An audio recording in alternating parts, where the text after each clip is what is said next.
What's going on, guys? Welcome back to the Post 20 podcast, bringing you episode 82. This will be the Euro 2020 group stage recap.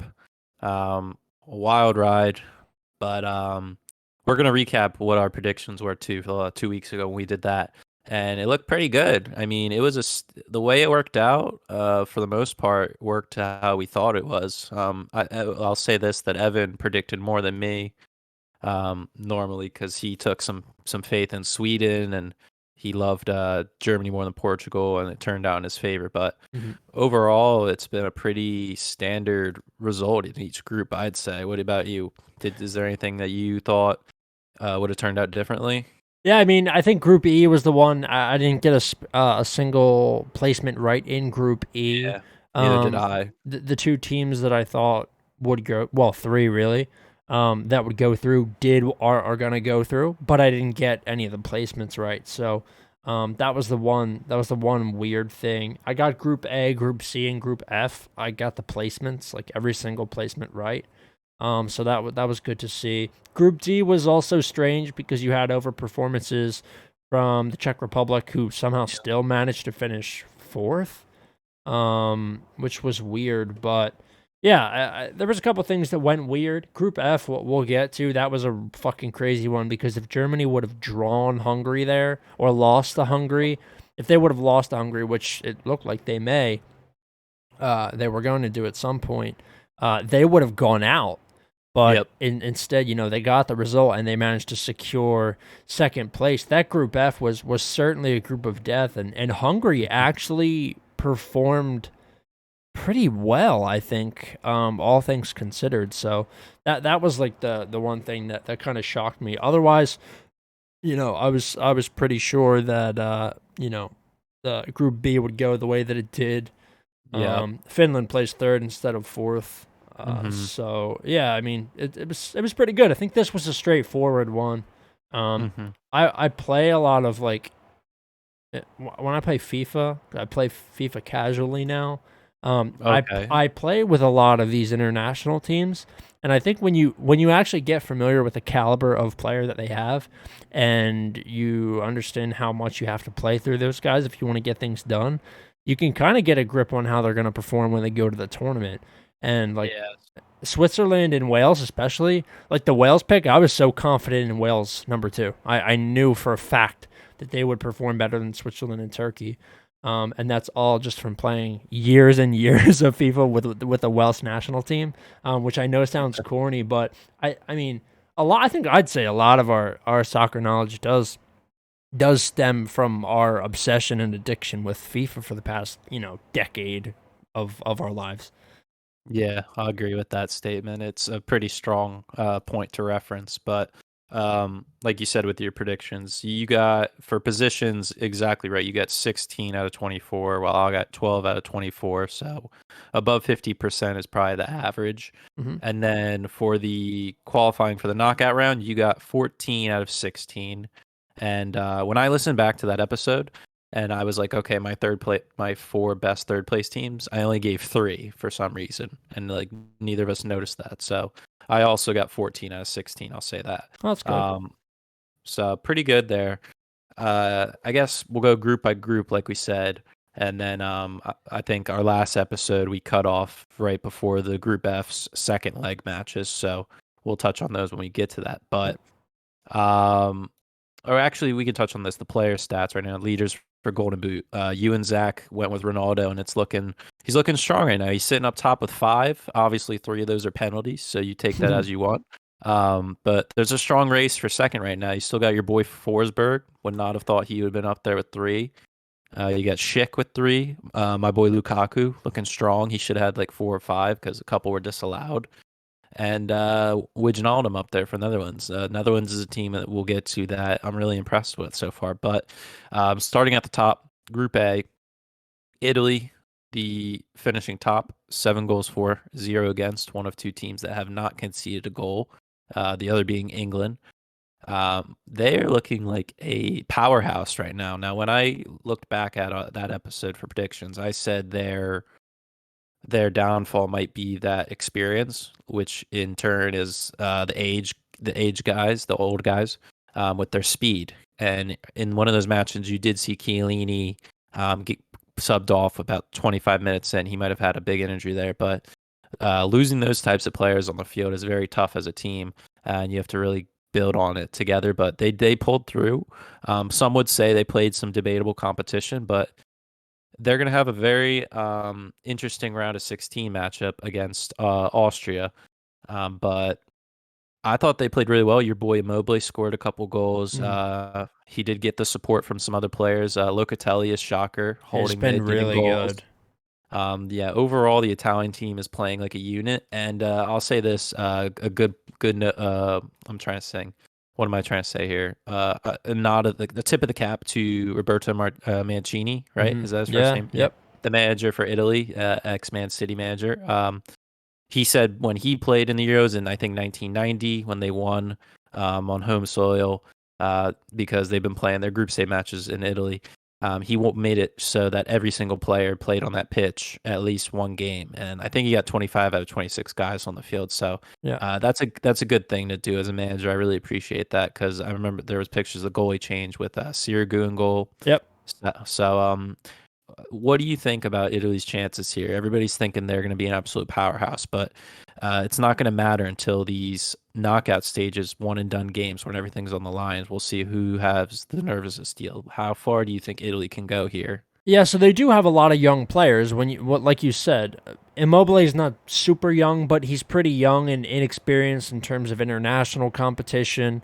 Most of your experience is in the back there. I don't think you have to worry about that.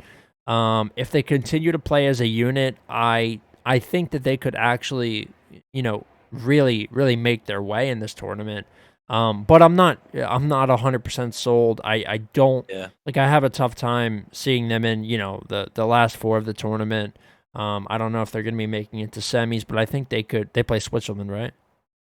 They will play Austria in Or the Austria, first I'm round, sorry. Yeah, and so if they win, they'll face the winner of Portugal Belgium. So it's gonna they are on the hard side of the bracket. yeah. I wanted to make a notion to that because I'm looking here. The left side of the bracket has Belgium, Portugal, Italy, France, and Spain, Mm, while on the right side, the most recognizable teams are England, Germany, and the Netherlands. yeah. So, and obviously some of these teams are playing against each other, so it's going to give a good chance for some of those underrated nations to go deep in the tournament. We might see like a Wales team go to the semifinals again. You never know in these one-off games when with all the tension in the air. So anything can happen. But going back to the Italy thing, you're not convinced about them entirely. Yeah, I mean, I'm not fully convinced. I think they could beat a team like Austria. Austria play everything through Sabitzer and Leiner. So if they shut those guys down, Sabitzer plays in the middle of the park. So if you have, guys like Locatelli and Jorginho's actually played pretty solid as well. If you have those guys shut him down, I think that they're a very beatable team. And I think as long as you get a good performance out of those guys again, Locatelli and Jorginho, and just kind of rely on Insigne and Immobile to do the offensive heavy lifting, that we could certainly see them go through against Austria. I just don't think Austria are as solid of a team. They certainly don't have the experience level that Italy does. Right. I don't think they have the management that Italy does. So I think you could see them. I'm predicting Italy to win here, but there's definitely a lot of youth in that Italy side still, like on the offensive end. So that I think that's kind of where things falter usually. Defense can keep you in a game, but it's probably not going to win you a game in the round of 16. Yeah. Especially in a one and done. You can't just sit back and rely on those guys to protect you. So yeah, I think Italy wins, but I think that we're going to be in for an actually pretty solid game. Low scoring for sure. Yeah, and the other two teams that qualified, being Wales and then Switzerland, getting one of those third place positions on the final day. They got a draw against, or they got a win against Turkey. Big win for them. Wales getting a matchup against Denmark. Yep.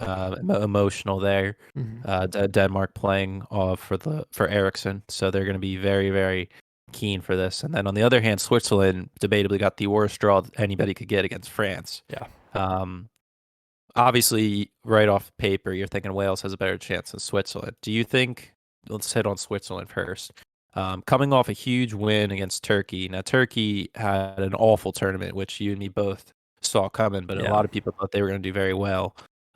They just got exposed, especially when you're getting 3 goals against you by Switzerland, and 2 of them coming from Shaqiri. Not looking your best. No disrespect to Shaqiri. I mean, the one was an absolute scorcher. Yeah, it was a screamer. But what do you think about Switzerland here in this matchup against France? Can they hold them to extra time and penalties, or do you think they can nick a goal early and potentially pack it in? I just don't see that happening. I think France are bloodthirsty now. They kind of sat back too much in that group stage. I don't think that was the France that we've seen in years past, especially at the World Cup. They looked a little flat. You saw them, draw Hungary. Yeah, There's no reason for France to ever be drawing Hungary in really any circumstance. The literally the guys on the French bench could probably beat the Hungary's best 11 5-0. Like they should be doing that every single time. yeah, And I looked the other day, like Deschamps picked an absolutely flawless team. There is so much talent and quality in every single position. It's so deep. There was no reason for them to have that result against Hungary, and I think that yeah, they know that, and I'm sure Deschamps has told them that. And I think that France will absolutely batter them now.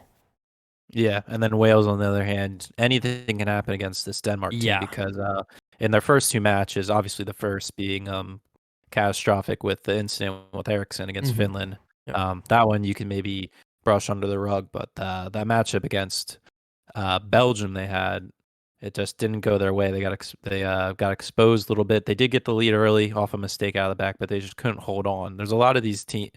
I saw a lot for all these games. Like whatever team takes the lead usually doesn't win. Is it Yeah. something psychologically that a manager does that as soon as we get the lead, we're going to pack it in, play conservatively? Because you don't see a lot of teams that just go all the way. We're just going to crank it up.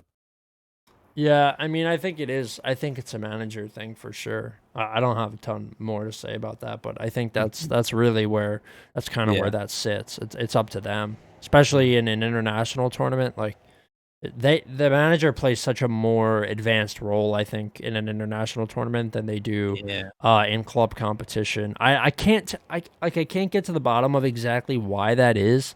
But a good manager in an international tournament, like it goes a really long way.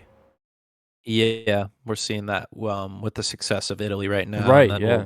we'll touch on Belgium next. Hmm. We'll go right into them now, actually. So Group B finished pretty much. Well, we got the top 2 both right. Belgium finishing top, only giving up 1 goal, scoring 7. Kevin De Bruyne playing like an absolute goat, Yep. coming back from that eye injury, and Lukaku is bossing it up top. There was 1 goal in their final match against Finland where he just split the defenders, got a ball from Kevin De Bruyne, who was only looking for him to pass to in that Yep. box. And he literally just like with one arm just bullied this guy and just turned and finished it. There's nothing you can do. The guy's just built like an ox. Hey, he's a It's a mini. monster. He's like It's a Heskey, mi- except he's good. He's a mini and Fenwell. Like Mm. he's an absolute unit. And we're seeing quality. We're seeing quality performances from Thorgan Hazard. He's playing a very big role. Not as much. I'm not seeing much from Dries Mertens, but Tillemans is getting in there, and surprisingly, your boy blast from the past Vermaelen Hmm. getting a goal in that final matchup. I didn't even know he was on this team. Yeah. Um, but you're getting key performances from guys all across the field. Um, Still, I'm not convinced about their defense. Very young, inexperienced with Denaire and Boyata in these types of competitions. I don't know how they're going to do. Obviously, the best test for that question is Cristiano Ronaldo and the Portuguese attack. So that's going to really decide if they're serious or not. But Denmark, I'll hit on this next. Denmark getting in on the final game, absolutely pumping Russia. Yeah. It kind of felt good that they got in with after the Ericsson thing because it would have just been really sad and everybody would have thought about that. But now they have more to look forward to the country, the fans, and the team. They have something to really drive home. Hopefully, Ericsson can go to those games and be there in person. I'd like to see that. But What do you think about these top two teams moving on? I mean, I think Belgium are an actual threat. I don't know if Yeah. Denmark are a serious threat moving forward. Yeah, they got Um, the Wales matchup that we touched on earlier. yeah, that. uh, I think that's kind of a coin flip. Like that could definitely go either way. Wales having finished in the semis in the last Euro, I think Hmm. goes a long way for them. I think that they're looking to do that again, or maybe even surpass that. And every once in a while, you see a team squeak into the semis, so that Hmm. could certainly happen. Denmark, I just don't think have all the right pieces right now. Um, Right. they do have a couple of really good guys. Polson's good. He Um, showed up. yeah, he did. He showed up. But other than Polson and a couple of guys defensively, the team's just not. It's not special. And when you look at Right. Belgium, you have a specific star quality, like we've mentioned. Mertens not necessarily performing thus far, but a star nonetheless. Lukaku, a star, amazing at Inter. He's kind of really finally found himself. Yep. And then you have, of course, I mean, De Bruyne. He's the best center attacking midfielder in the world. He can Yep. play as a regular CM. He can play as a cam. He can play in the false nine. He's a scorer, but he is more than anything else a visionary and a leader. So I think that just is worth so much in the later stages of the tournament. Belgium, I think, are now entering their final gear after I wouldn't say a rocky group stage, but certainly a group stage where I didn't think they were playing at their absolute peak. And I think Roberto Martinez will have them in peak shape moving on. And they have a matchup against who do they play? Spain? Who's that? Belgium. They match up against Portugal. Oh, I'm sorry. It is it's Portugal. My Mm. bracket's kind of fucked up. Some of it's right and some of it's not. Um, Yeah. yeah, so it's gonna be a really good game. But yeah, I kind of like Belgium. Yeah, I'll say this about Denmark. They're top five in teams in possession through the tournament in the group stage with 57. And they've had the most attempts on goal in the whole tournament with 61. It's a lot. So they are a very attacking team, a lot of counterattacks. So I definitely would favor them in this Wales matchup. And I mean, they could make a strong case for the semis because they'll play the winner of the Netherlands and Czech Republic. It's just going to come down to tactics and matchups with player quality. But I think they could be, like you said, one of those dark horse semifinal teams. So I'll be rooting for them. And then I guess touch on before we move on. Finland had a great start, got the nice win against Denmark. Really, all they needed was one more point and they would have been locked in, but they just couldn't get the job done against Belgium or Russia. And then obviously Russia just got pumped in there. Did not do well. They did get a win against Finland 1-0, but they just did not. They just couldn't do it on the defensive end. Yeah. Finland just not full of the same quality that the other teams in this Yeah. group. Even Russia has some better players, some quicker players. Um, Finland didn't deserve that win against Denmark. I don't think. Yeah, it They was it was tough. The circumstances were tough. There was a yeah stoppage in the game, and then they restarted later. It was just kind of scuffed from the start. But yeah, yeah. So I mean, it's fine. We're not really missing anything with them going out. Sometimes it hurts to see a team go out, but I got no love for Finland to be honest with you. yeah. All right, we'll see you in the Premier League, Pookie. We'll Yep. see how you do there. See ya. Moving on, Group C, pretty conventional order. Both of us, I think, predicted this right exactly. We have the Netherlands, perfect 3-3, Yep. 9 points, top of the group. Austria second on the final day, getting a key win against Ukraine, who they beat out for that spot, who squeaked in that final third place position with 3 points, just getting in on goal differential, showing why it's important in group play that you really need to monitor that.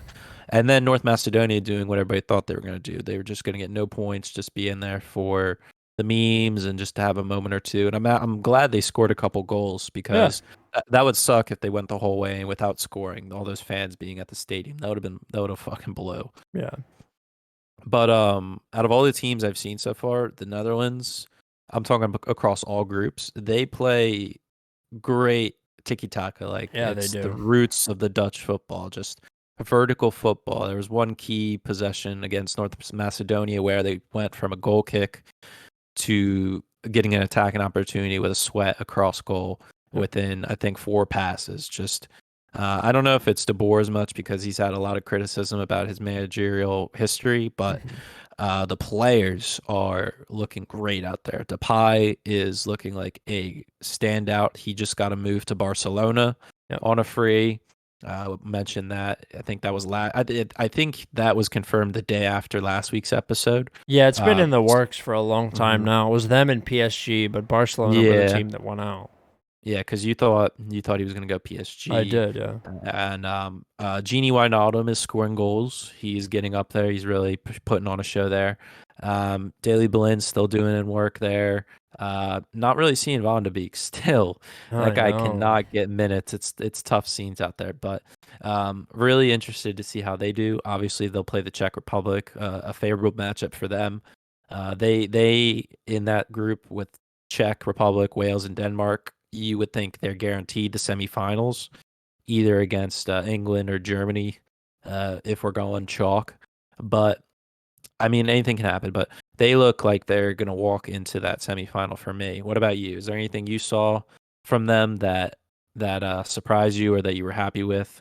Yeah, I mean, I was a little apprehensive about putting Netherlands at the top of Group Right. C. Internationally, they've struggled over the past couple of years. They're certainly not Hmm. the team they used to be with, RVP and Schneider and Yep. Robben, the rest of the absolute studs that they Oh produced yeah.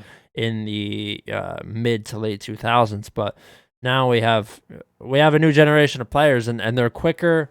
They're Yep. certainly A lot of quicker. pace. They're way quicker than those old teams. You have guys that are starting to break out. You have Gravenberch. He's unreal. We just got to see a little bit of him in the last game. I But like to watch Malin. Malin's a good one oh, dude, Danielle, yeah, he's for unreal. PSV. He's so fucking fast. Depay, not as fast as he used to be, but a much more technically gifted player now. Really, Yeah. really solid. You have guys, also that are slower. Weghorst being one, plays for Wolfsburg, been there for a long time now. Who's also really good on the ball and plays well as a hold-up man. And that's not to take anything away from their defense. Denzel Dumfries, absolute buccaneer. He's Yep. fucking unreal. I hope he gets a move. Because he is so solid. I can see him being extremely successful in a wingback format in the Prem or even maybe in Spain. He's been really good, and the rest of the guys are holding up back there. I think we have a lot. We have to thank DeVries and Dumfries for that. To be honest with you, Delict has been good as well. But you don't want anything to happen in that back line because Stecklenburg is your keeper, and he's mid. We'll just say he's mid. But yeah, I think this Netherlands team I'm much more confident in now than I was when we did our predictions. They've shown to me that they can not only score but defend as a unit, and like you said, it's tiki taka, it's team football. And I'm really impressed with the way that this Netherlands team is playing. Yeah. On the other hand, Austria and Ukraine, first with Austria, they look shaky in the back for me. Yeah, There were they do. times where there was sloppy play, and Ukraine had multiple opportunities to take the lead in that game or equalize, and it just could not happen due to just poor passing and that. And the final product. But a team like obviously the Netherlands picked them apart, and we'll see. Obviously, with Italy, Italy's been looking clinical going forward, so they may get absolutely murdered in that matchup. Ukraine, on the other hand, get a nicer matchup, you could say, against Sweden, but we know how Sweden is in these tournaments. Obviously, the World Cup. They could get a rematch, Yeah. a quarterfinal rematch against England, and have some redemption there. Could it be a redemption arc? I like Sweden in that game. I don't think Shevchenko has enough with that team, No. especially if they go down. They just put their heads down, and there's a lot of stress on those guys that I don't think they can push through. But both of these teams are probably going to be one and done for me. Yeah. Is there anything you think you could see maybe happening? Is there an upset possible? No, I think Austria are shaky, just like you said, and I think Ukraine suffer from issues with mental toughness.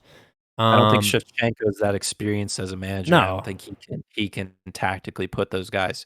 Obviously, it's not all on him. I don't think he right. has he doesn't have the same talent as these other guys or Yeah. these other countries, I should say. So it's tough to do with what you have. They could probably put Shevchenko out there, to be honest with you. Yeah, Yeah, I don't. I bet he still got some left in the tank. He definitely could. He definitely could. I'd say. Yeah, I just don't think Ukraine have the quality. They've relied on Yarmolenko for a lot of their offensive play. Mm, And Austria, like you said, extremely shaky at the back, not really super experienced. They have some young guys back there. mhm. Martin Hinteregger is one really solid player, but pretty young. And then you have, Alaba, who is a veteran, but you can't leave it all up to one guy. So Yeah. I don't think that Austria are ready to do it right now. Sabitzer, I've said time and time again, He's played fantastic great. player. He's really, really good. He's really performing. I think he's going to get himself a move. Probably not this transfer window, but maybe in the winter or next summer. He's way too talented to stay in the Bundesliga for a team that aren't really going to contend. Right. And then Arnautovic has been really mediocre. I was never really a huge Arnautovic guy. Mm. He plays in China, so the quality of football that he is subjected to and participates in every week is far lower than the leagues across the rest of the Yeah. globe. So Leimer, Conrad Leimer, he's been really good, and I think that other guy, Stefan Lehner, it's Lehner and Lamer, however you want to fucking pronounce it. He's been okay too in the back, but overall, Franco Foda is their coach. They just, I don't think they have what it takes to get a result in the knockout. Mm. Yeah, I agree there. Okay, moving on. Halfway point, moving on to Group D. Yep. England top in the group. We both were a little questionable about that because we were thinking, uh, obviously, all the time England's overhyped with the talent, but they did pull through. Southgate did hold no goals against, but the problem was they only scored 2 goals, which was the second least. They scored just as many as North Macedonia and Russia. So, and both of those teams finished last. So they're lucky that they defensively were there because otherwise may be talking about them not even making it. Yeah. But they finished the top. Croatia second. We both thought they would move on. And then flip-flopped order, Czech Republic, forgetting about the West Ham boys with Kufal and Souček. And obviously Schicks had a great performance early on. And then Scotland doing just attack. I guess we can start with them. Scotland just, the attacks were there. The opportunities were there. Robertson obviously plays great balls in, but the likes of Che Adams and John McGinn and Dykes up top just could not put them away. Maybe that's due to their quality. Obviously, Dykes is championship. Che Adams, kind of like second fiddle to Danny Ings there in the Prem. Yep. John McGinn, kind of a second-rate midfielder in there for Villa behind all those other guys that are key players. I think we both had Scotland third in this, and I think one of us had them go moving on. The only game they showed up in was the England game, for obvious reasons. Yeah. But other than that, it was just they were plucked apart by Croatia. Modric showed his class there, and Perisic as well. He's done well.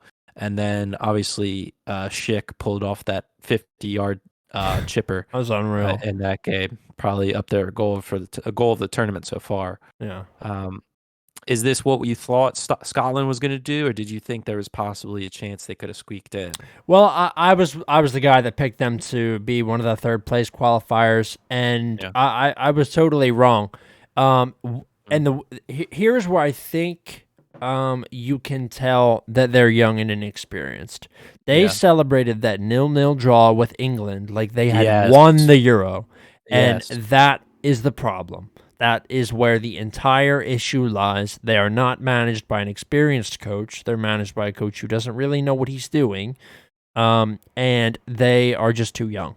And they have some guys that are experienced and are veterans, but what are they truly veterans of? Scottish football? Not they're not. You're not that guy, pal. Have you seen the TikTok? These are not that guys. They're not them. And Yeah. I was wrong to have predicted them to be one of those teams that were going to qualify through. They just didn't have enough in the tank. And I think if you look at the way those guys, the players were acting on Twitter, after they drew 0-0 to England, that's not that impressive of a result. England weren't firing on all cylinders. No. They England beat themselves there, really. And I have a Yeah. couple of English buddies that that I chat with, and they said the same thing. They were like, Southgate and England, they were the ones who lost that game. It wasn't that Scotland overperformed or played well. Yes. Mhm. Billy Gilmore really kind of the only stunning player of the whole tournament, and he missed that last game because of COVID. Yeah. So I wanted to talk about that. The BS.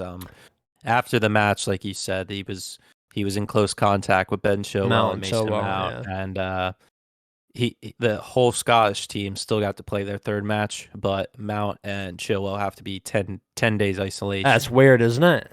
it's It's a bit strange. it's so fucked, bro. It's I so mean, dumb.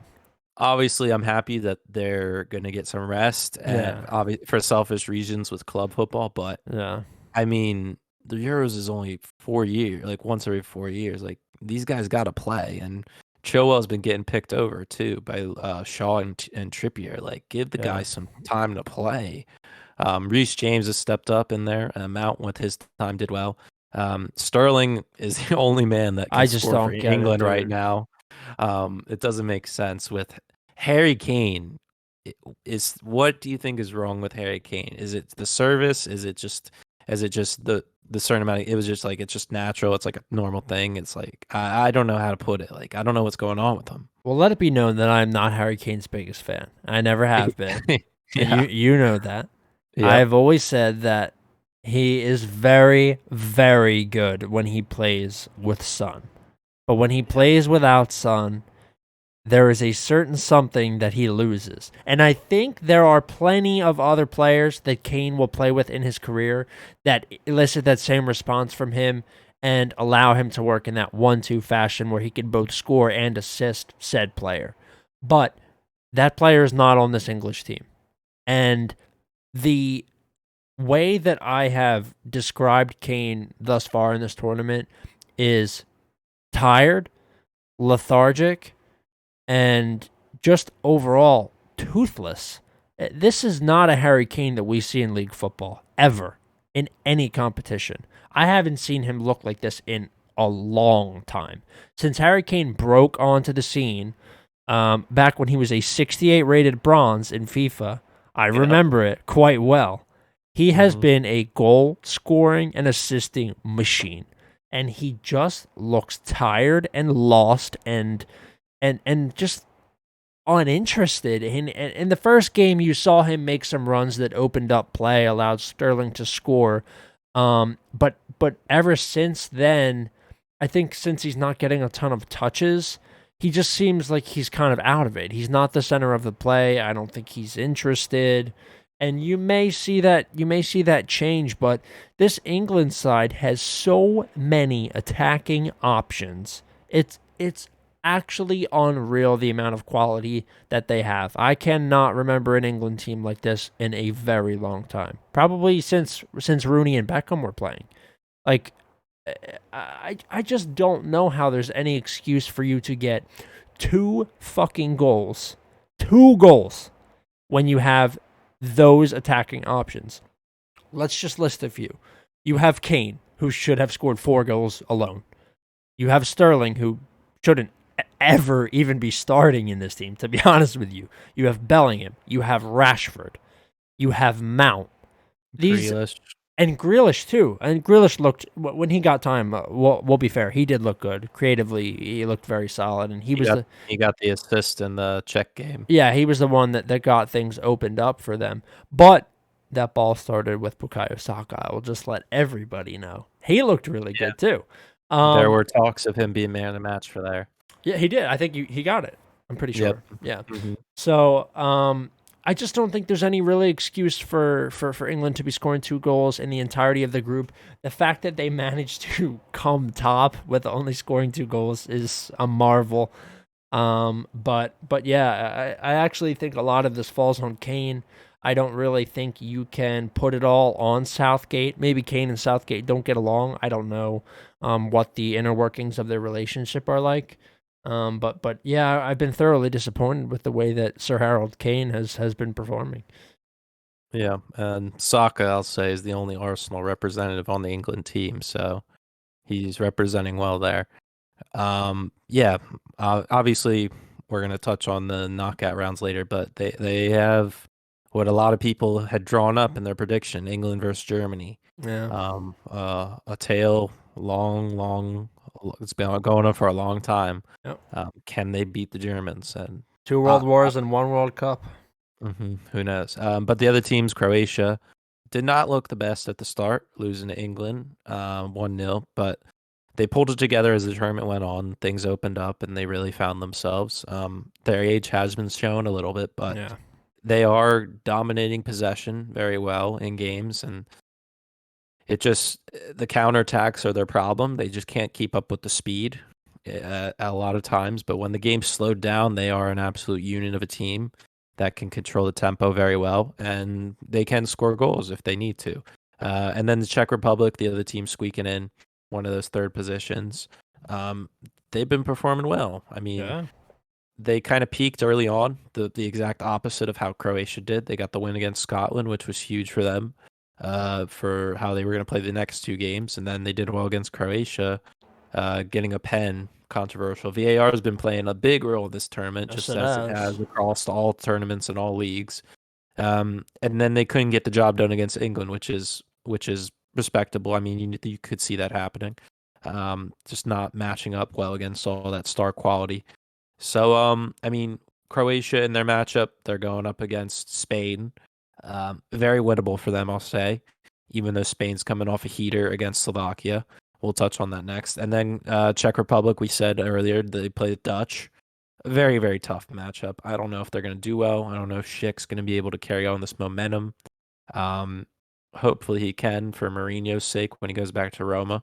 But I definitely can see England. If England can beat Germany, they have a very strong case to make the final. It's just going to be. There's no way other. There's nothing really else to say other than we're gonna have to wait to see. Yeah, I agree. You're right. There's literally nothing else to say, but we need to wait and see.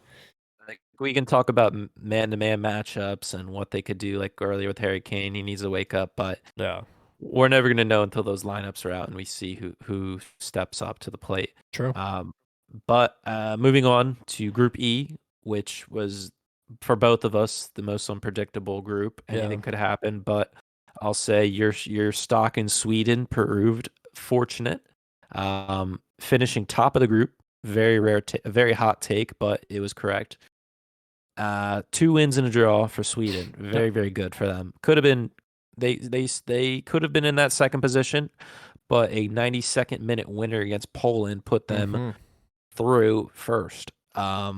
How happy are you with Sweden's performance so far, and how happy are you with their draw for Ukraine?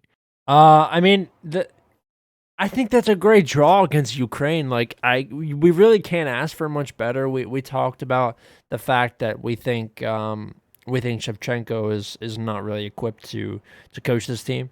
And we also talked about the fact that everything kind of runs through Yarmolenko if you're looking for some sort of dynamic play. So I think it's a great draw. It's favorable for Sweden. But in terms of how Sweden are performing themselves, I mean, I'm thrilled. Um, Zach and I, and obviously you were on that show as well. We talked about Eber getting left home because of the injury. I think that's huge. I think Yep. that I think that the Sweden team are playing as a very very good unit. Really solid. Forsberg, great in the middle of the park. He was great at the World Cup. He's been great here. You're seeing the emergence of another dynamic player in Isaac, who is really, really good. And I think Yep. he has a ton of potential. He could be very good. And overall, I mean, the Sweden team just plays as a really strong and solid unit, and those are the teams that can sometimes make their way through in a tournament where shit seems like cloudy. Berg's been good. And then, you have other guys like Ekdal, who we've seen, for years now, just a really solid player. Lindelof's been good in the back. I've actually been shocked. And Robin Olsen, Everton backup, he's been good in the goal. So I'm really happy with the way that Sweden are playing. They don't have a ton of massive names, but it's that unit play that I was talking Yeah. about. Today and obviously in the last pod too. It's such a huge factor. Hmm. And Jan Anderson, hats to him, or tip of the hat to him. I got stumbled on that saying too, just like you did earlier. Tip of the hat to him. He's been really really good, and they all must have a really solid relationship because they play as a really really strong unit. Hmm. Yeah, and the other team getting out of the group, Spain, Hmm. coming until the last game where they pumped Slovakia 5-0. Now that game is kind of scuffed. I Yeah, it mean, was so scuffed. That's the word for it. Spain played how they normally did. Spain, I'll say this, statistically, they have dominated possession. They lead the tournament with 68.7% possession, so against all three of those teams. So they dominate the ball. And they've scored 6 goals, obviously 5 in the one game, but it comes down to being clinical, and I don't think they are. Like we've No, said they're earlier, not. very young. Morata isn't that guy. In that Slovakia game, he had a penalty saved. Just not that guy in those moments that you want. And they did get a draw against Poland. They get the early lead from Morata, surprisingly, who's the only guy that can score for them in these tight games. But they couldn't hold through, and Lewandowski scored. I think he ended the tournament with 3 goals, 2 in their last game against Sweden, but it just wasn't meant to be for them. They needed to win that game, but they couldn't. But Spain played great, great style of football. It just comes down to, in the end, Scoring. just finishing, and they can work the ball into these positions, but it's just these guys aren't hungry enough to get there, and they just don't have the finesse for it. They're Um, constipated in front of the net, and you're not going to see yeah. that. Like, that's a player thing. They don't have a guy. Like, they don't have a guy up there. If Mhm. Morata is your number one choice, it's a problem. Gerard Moreno needs to be getting more time because he was unreal this season. He needs to be getting more time. He needs to be the one that they're forcing the ball to. It can't be Morata. They have to stop doing that. And when like you said, they got 5 goals here. Fluke. 100%. It was a fluke. And I said at the beginning of this, finishing would be the thing that would undo Spain, and I think it still will be the thing that undo Spain when the pressure gets turned back up. The stakes of this game, sure, were high. 5-0 result, really, really good, but I just don't see. I don't see a favorable outcome for them. Back to that possession thing. So in each of their games, so first when they played Sweden, 86% possession That's to crazy. 14. Against Poland, 77% possession to 23. And then against Slovakia, 66 to 34. So they control the ball. It's just the amount of times they create chances. And now, when they play a team like Croatia, who controls the ball more and has the midfield to compete with them, and let's say they win there, they're going to have to play France. That anything, France might let them control the game and just hit them on the counter with Mbappe, and there's literally nobody that can keep up with him. So if they're not careful, they can get exposed on that counterattack. So that might be their downfall, holding onto the ball too long and not driving forward, like we were saying with the Netherlands, vertical football. They just aren't there for that. It's all side to side and waiting for that opportunity. So I don't see Spain going that deep. They'll be lucky if they get past the quarters, obviously, France. But if they do, credit to them. They deserve it. And then other than that, Slovakia, just not there. They got a result against Poland, which was one of the shockers early on. We thought Poland was going to be a strong team, but once again, Poland doing their thing, just not showing up to competitive tournaments.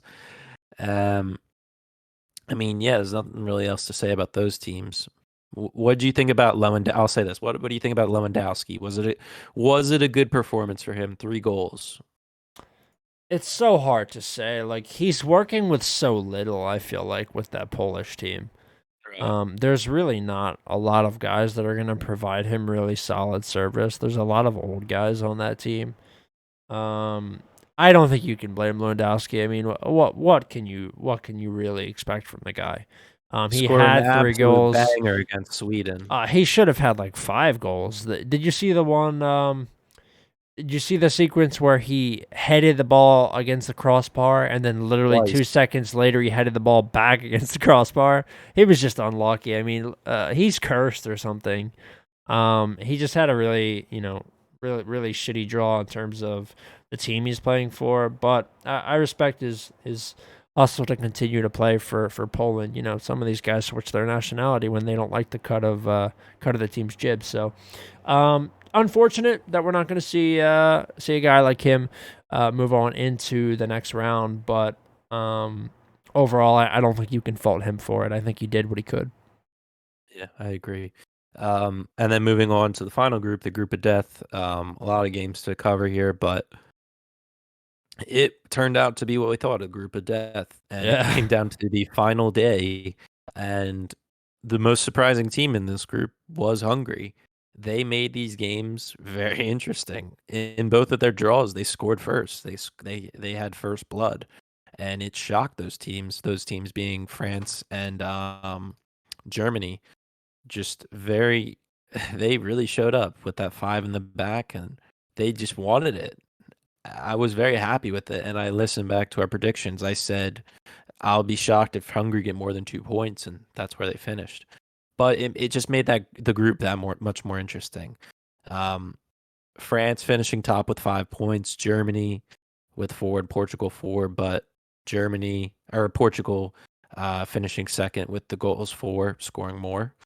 Ronaldo's showing up. I think right now he's tied all time for all time most international goals with 109. So if he can bag one in that Belgium game, he'll hold the record for the most all time, and I'm sure he will. Yeah.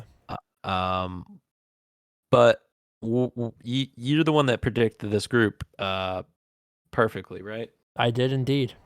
Yeah. So what did you think about it overall? Was it the most entertaining group for you? I mean, it was a fucking nail biter. Like every game was so important. Um, when I saw Hungary, I talked a little bit about this at the beginning. When I saw Hungary draw France 1-1, I was like, "Oh, this group's fucking shot, dude."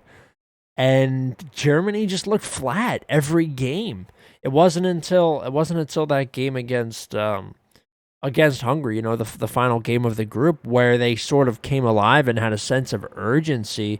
They just don't seem they don't look like teams of Germany past. And you have the same coach, it's Yogi Low, so um I I just figured I'd be getting more from these guys, and they're not really giving us a ton. Really, it's kind of fallen on Havertz, I think. He's like the central piece in this team, and Yeah.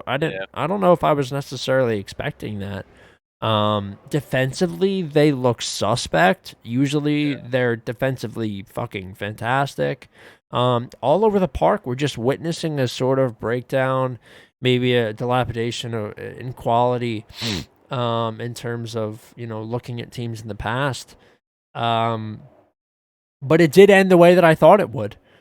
Germany getting that result against Hungary managed to launch them into second place. Portugal just squeaking by in third place.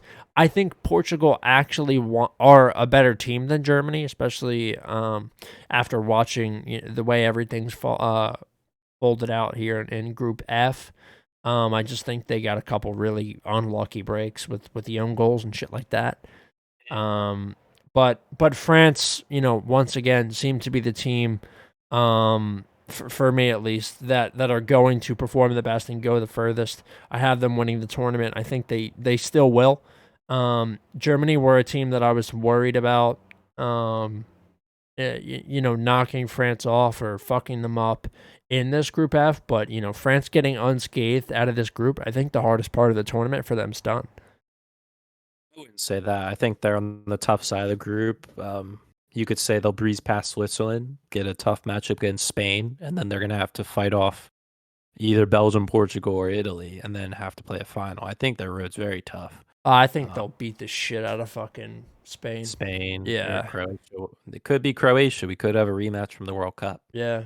A lot of those players from that game are still on these teams. But for me right now, player of the tournament, top 3, Paul Pogba. Yeah. This cat, Plays good in this blue.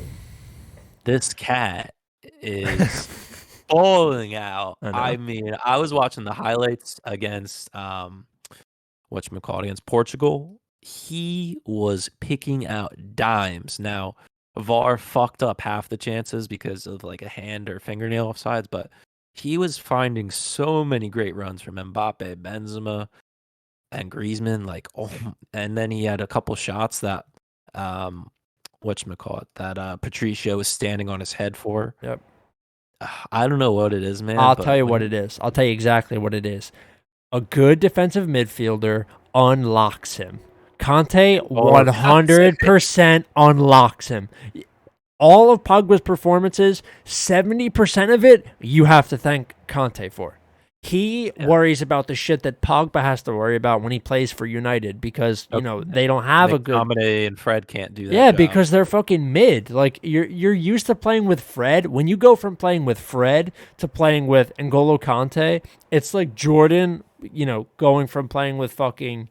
It's like comparing when he played with Pippen to when he was just playing with Tony Kukoc. Like it's totally different. It's just an entirely different thing. Sure, Fred and McTominay can do a job, but Conte is the best defensive midfielder in the world. He might be the best of all fucking time. He's just ridiculous. Everywhere he's played, he's so good, and he works so hard so that the guys that have more foot skill and more vision for the game can do their job. And that is so underrated. I think you have to thank Conte for everything we've seen from Pogba. Yeah. Yeah, I totally agree. Defensively, they've been holding up pretty decently. Rabiot being one of those guys in the midfield with them too, and Tolisso, those guys are good Yeah. role players to have in there interchanging. Olivier Giroud only getting 1 match so far. I know. Are we not seeing enough Giroud? Giroud will play a role. He's coming. Just wait because they'll need him, and he'll deliver. Do you see a matchup situation in any of these upcoming games for them that you think he has to start for a specific matchup? No, I don't think you want him starting in any of these games. I think You think it takes away? I think you need to bring him on when you need a goal because he will give you a goal. He has goals. He just stores them inside him. And when you need them, he'll give them to you. Whether it be a morale booster goal, whether it be a goal that you need to get back to leading if you're drawing and you need to get ahead, he'll give you that goal. He is just so clinical, and we've seen with age, he's become an even better goal scorer. He takes every chance like he has a gun pointed at his head. He has to score. So I think that's the way that you need to look at it in a tournament like this where it's do or die. We're in those stages now. Those do or die situations are when Giroud comes out. That's how he was for Arsenal. He's done it a couple times for Chelsea, even in his limited amounts of play. And I think you'll see it again here. There's no evidence that points to the contrary. Yeah, I agree with all of that. So that recaps, I shouldn't say that recaps, that concludes our review of all the groups and so far. I guess we'll look over the round of 16. We'll say how we feel about these matchups, and then I guess we'll wrap up the episode. Okay.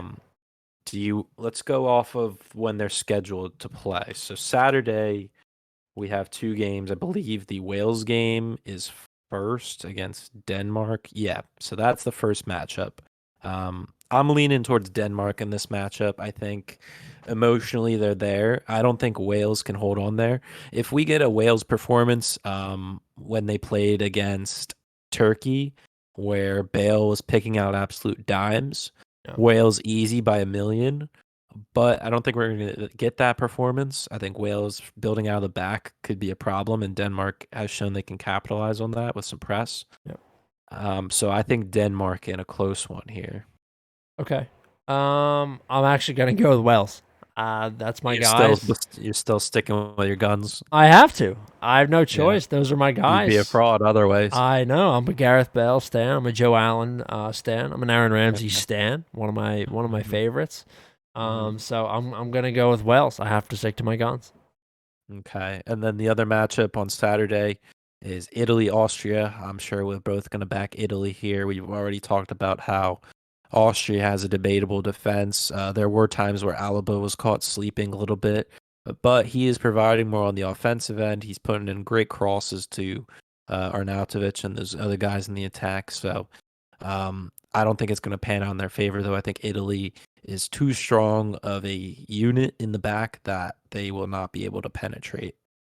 Yeah, I'm on Italy here. I just think Italy have shown me nothing but good things. I know I mentioned earlier that I think maybe they could fizzle out in the next stage after this, but as of this moment, I'm taking Italy to beat Austria. Moving on to Sunday, we have two more games. I think each day has two. So, Yep. or no, yeah, yeah. Netherlands, Czech Republic, first one on Sunday. Uh, I don't know if Czech Republic has that. They're I not shouldn't that say guy. that. Yeah, I don't want to go through that again because I dissed them in the group stage where they did perform. They showed qualities that they can match up well against these big teams. But I don't think it's enough for the pace that the Netherlands has. I mean, Depay has become a facilitator up front for the youngsters, and obviously he can pick out a dime here or there. So I think this is another game that Netherlands racks them up. They are the leading team with goals so far with 8. I think they put another 3 on here and show that they mean business. Yeah. Um, I'm gonna take Netherlands as well. I Yeah. just think that they're a stronger team. I think Denzel Dumfries is an absolute demon. Mhm. And I think that you're getting really. Potential Bellerin replacement. Oh, dude, I would fucking bite your arm off for him. He would be unreal. But yeah, I just think that Depay's having a really good tournament, and he looks really good. And I just think that this Netherlands team's playing as a really solid unit, and I like them against the Czech Republic, who just don't have it. Yeah. The second game on Sunday, finals quality type of matchup. We have Belgium playing Portugal. Yeah, Um, Obviously, I shouldn't say obviously, but Belgium is leaning to be the favorite in this matchup. I'd say it's always hard to bet against Cristiano Ronaldo, it is. but KDB, Lukaku. I said Lukaku is going to be the Golden Boot winner of the tournament, and I think they can go deep and get into the semis here, and eventually get knocked out by France. But I do think Belgium will win this game. We saw how Germany matched up against Portugal as a unit. They dominated the game, and could not match up in certain positions. I forgot about this point. With Germany, Robin Gosens, absolute baller. Yeah, Um, dude. I think you mentioned you don't understand why he was starting early on in the tournament, and now we're seeing why. He plays that left wing back role perfectly.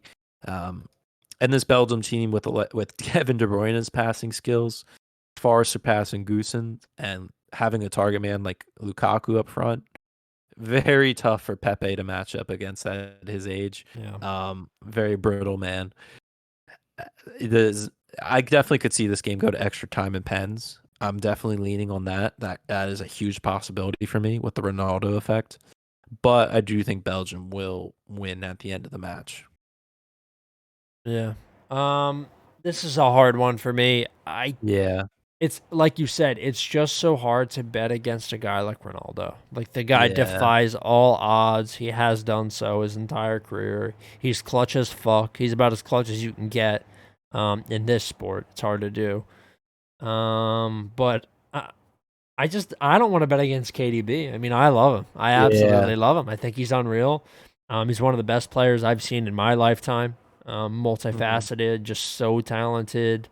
Good on the ball, but also a really good finisher. And I just think that overall, Belgium are a more solid team. I think they're getting more out of their players right now. Portugal aren't getting a ton out of Jota. I think that's part of the problem. You can tell that there's a little bit of tension between Ronaldo and the rest of the team. Yeah. And I think in a game like this where the stakes are really high, that Belgium are going to be the team to come out of it. Yeah. I would say these two teams have the hardest road out of any of the teams in this Yeah, bracket setup. that's true. Definitely. Whoever wins this is going to be coming out with some battle wounds. Moving on to the Monday matches, right? I think I fucking lost my tab. Oh god. Oh god, it's falling apart. And we're back. Spain, Croatia. I'm going with Croatia here. I think the experience in this matchup with that midfield is going to show. I do think Spain's going to control the ball more. I think Spain will have more chances, but I think Croatia clinically will be there. I think Modric is going to show why he's still a top quality player. Maybe this might be his last Euros. I shouldn't say might, it will be. And I think they do make a statement win here. Yeah, I am also on Croatia. I think that they launch themselves back into the limelight, assure everybody that they are the Croatia of years past, and Spain are frauds, like I have said. I don't like Spain. I just have no love for them whatsoever. So I'm with Croatia here too. Okay. What was it? Next matchup we have France Switzerland. I'm gonna leave it short. I think France here. Okay. Yeah, I'm with France here too. We don't really have to say much about Switzerland other than Shaqiri's their main guy, and that's just not enough. You can mark up two guys easy here. Yep. And like we said, Pogba's gonna shine for his creativity. He's gonna keep putting on a golden ball performance here. Yep. Been loving to watch him though. He's been doing great. He's so lucky to have a guy like Angola hold that shit for him. Yes, he is.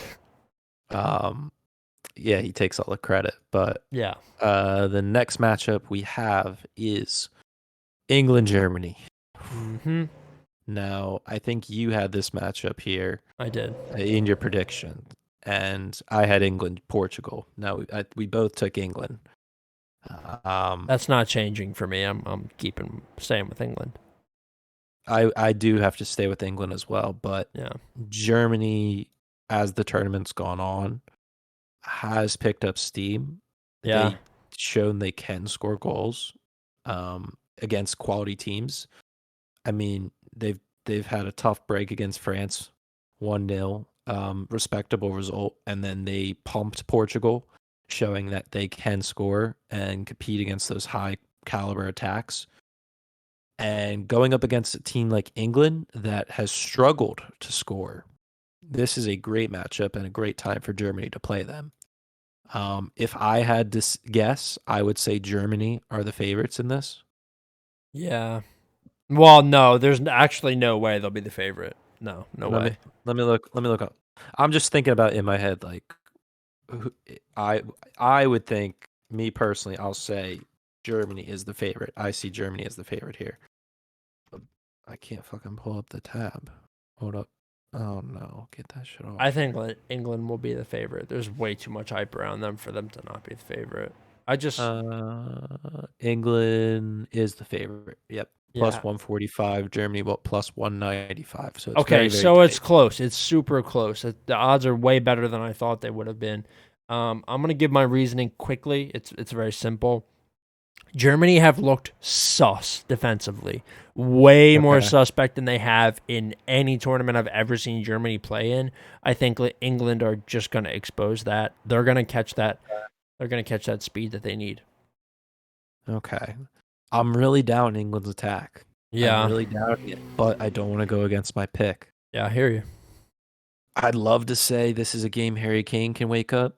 Um, this matchup particularly, Gareth Southgate is going to have the toughest time to match guys up against other guys.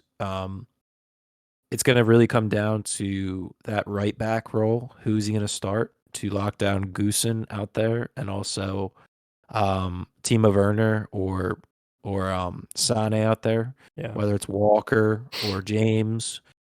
Um, or even could put Trippier out there. He's got so many options. It's so tactical man to man. What's the other guy going to put there? It's gonna be his toughest task he's had to date as the England manager. Um, but I am going to go with England here. I do think it's going to be very close. I can see Germany blow England out, but I can't see England blow Germany out. You know what I mean? Yeah, I hear you. It's just like a staple, like historical thing in my mind that I just can't see. But we could see something new here. You could see England bust one out. So yeah, that would be what we think there. And then finally, the last matchup is Sweden Ukraine. It's gonna be very tough for Shevchenko here. I don't think he can complain for the matchup. He could have been in he could have been Austria's situation going up against Italy, which he probably would have been crying. Yeah. But they get a Swedish team that has been looking good in this tournament, but matches up better for Ukraine. I don't see it going their way though. I think Sweden is looking solid. I think Forsberg could get another goal here. Yay. I think this is a matchup that Isak can shine with his frame. I don't think Ukraine's defense is there. I love their goalie though. Their goalie has been popping off in goal. These smaller nations, their goalies are looking phenomenal for me. But I'm gonna have to ride with you here on Sweden. Yes, join the club. Welcome to the longboat. We are on Sweden, both of us. I just think that Sweden are hot right now, as hot as it gets, and I think that they get a good result against the Ukraine. God, if they play against England, it is going to be a tough scene, but we'll have to see. Yeah, and the good thing is, for next week's episode, when we record on Thursday, the quarterfinals will start on the Friday, so we can recap all the round of 16. It works out perfectly for our scheduling. Other than that, that concludes our recap and predictions for the upcoming matches and the group stage. If you guys want, follow us on our social media at Post20Pod, Instagram, Twitter. Follow us on Spotify, SoundCloud, Apple Podcasts, whichever you prefer. Yep. If you're the audio listener, if you guys are a visual listener on YouTube, Post20, spelled out 20, the word, not 20. Hit that red subscribe button and the notification bell next to it. Click on that so you're notified whenever we upload a new episode or potential live stream or whatnot. Absolutely free. It doesn't hurt. Just help us grow as a channel so more people can find this juicy content and hear our bold takes and talk about our big losses in gambling as usual. Is there anything else you want to add before we close? No, that's it. Thank you guys for listening, as always. I think we're providing you some absolute fire recap content for the Euros. I've literally watched I probably watched 95% of these games. I'm loving it, dude. It feels so good. Yeah, I'm fucking jealous. I'm on the opposite side of the spectrum where I'm seeing the other 5%.